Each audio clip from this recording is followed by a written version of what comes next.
There's a type of chemical you should know about. It's called PFAS, and here's why it's important. It's in packaging, pesticides, pizza boxes, it's even been found in polar bears. And now they're at the heart of the biggest legal case in the Australian government's history.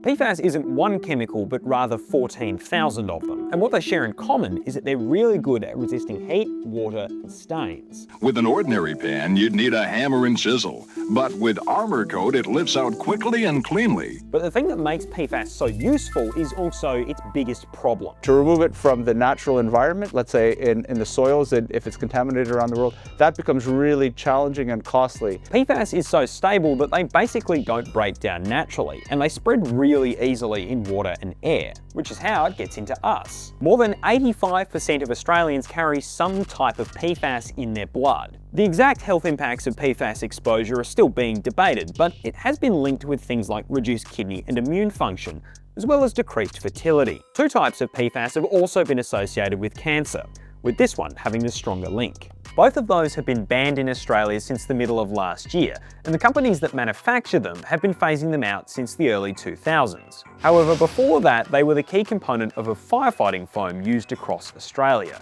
particularly on military bases. Defence has treated or removed more than 200,000 tonnes of contaminated soil across defence sites to mitigate the spread. Last week, the Australian government launched its largest legal case ever against 3M, the company that manufactured the foam, alleging it withheld information about the environmental impact of its PFAS products. This included withholding 3M's own environmental laboratory testing, which showed there was significant adverse environmental effects associated with the use of 3M firefighting foam. 3M says it will defend itself in court. It says the Department of Defence continued to use the foam for nearly 2 decades after 3M stopped selling it. Other types of PFAS continue to be used in Australia and around the world, and everyone is still trying to figure out whether it's a problem, and if so, exactly what to do about it.